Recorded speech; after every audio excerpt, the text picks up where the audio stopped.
this is what you were talking about. This is the warrant to execute Mary Queen of Scots that was signed by Elizabeth I. And this is the wax head that was done of her. Unusual. Now what else would you like to see? How about some of these axes that are used? These are German axes that were used for the executions. We have different types, but we also have here a Chinese executioner's sword. As you'll notice that there's two swords in the one sheath. One is sharp, one is blunt. If you pay for it, you get the sharp one. If not, they give you the blunt one for nothing. And I've always been interested in the unusual. Over here we have the Siamese pig, two pigs with one head. Down here we have a calf with two heads. Now you'll notice a 5 on that side, an 8 on that side. Now that is very unusual indeed. It's known as an altar cup. Now you take the top off and you put blood and wine in there and they drink it. It's like what a communion cup would be in this country. This is the lamb with 6 legs. This was born in Wales about 4 or 5 years ago, but it died in a matter of a few hours.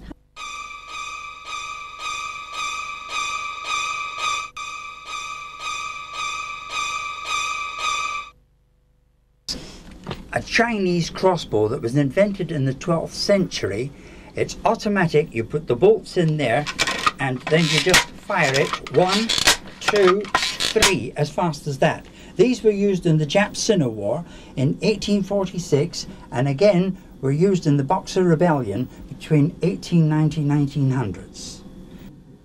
This is a noose for hanging a person, and it's an American style where it's called a cowboy knot. I think, if I'm not mistaken, that Pierpoint gave it that name because our people use slightly different. We use a metal piece, what we call a Honda, and the rope slips through that.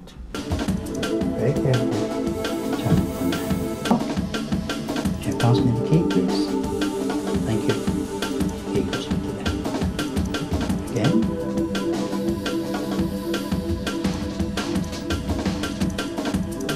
Now this time, take a matchbox,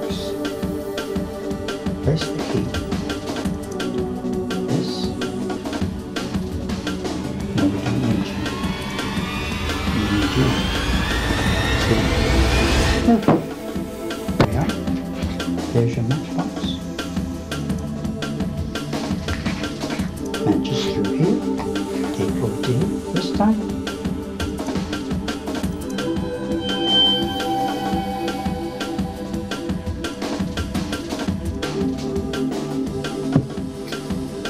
Take the matches out, show you the empty box, and again.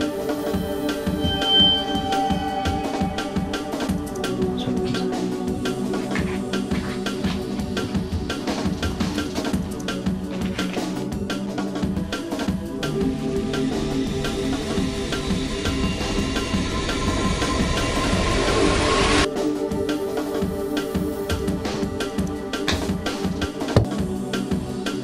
Now this time, 2 rings. Okay. Tell you what we do. Here we are. Place it under a glass. When I was at sea, I was in the merchant service. We were passing the islands of Lipari, where Stromboli the volcano was throwing up the flames at the time. I was doing a show for the passengers, and I'm also a fire eater and sword swallower.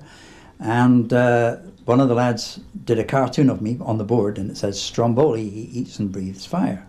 And from there on, the nickname passed all round that ship and every other ship that I ever went to. Well, we went professional in 1965. We went over to France, Germany, Switzerland, and we were over there for about 5 or 6 months. Then we came back to this country. And then in 1967 we represented Great Britain at Expo 67 in Canada. In 1976 we went over to the Olympic Games in Innsbruck, where again we did shows for the people that were partaking of it, and plus the press as well. And so we've kept going. We've travelled around quite a fair bit of the world. We've been in Pakistan, we've been in Iceland, France, Germany, Switzerland, Holland. You name it, we've been. Wife and I, Sylvia. She is my assistant, and she makes sure that everything's 100% as far as the costumes are concerned. I look after the act side of it. We met on a train. I was in the merchant service in those days, and I was on my way up to London. I got on the train. Sylvia was on the train. She was going for her first job as a theatre sister in one of the hospitals, in Dulwich Hospital. And we met there, and I took her for a meal, took her back to the place, and then went back up to Scotland. Okay. Well, for me, it's Dr. Walford Bodie. Bodie was 70 years old when he died. He died in Blackpool. He was born up in Aberdeen, and he was a magician, a ventriloquist. He did an electrical act, and some called him a charlatan because he used to cure with electricity. And as a matter of fact, I more or less grew up hearing about Bodie. I never saw Bodie, but I heard about him because my family had seen him, and he stayed at my grandmother's house. And many years later, in 1948, when I was travelling on board the ship the Orion, after I'd done a show for the passengers, a fella came up to me, a Glasgow chap. He says, "You're awfully like Bodie, son." So I immediately curled my moustache, which I didn't have. I said, "Oh yes, who can follow me?" Because this was Bodie's style.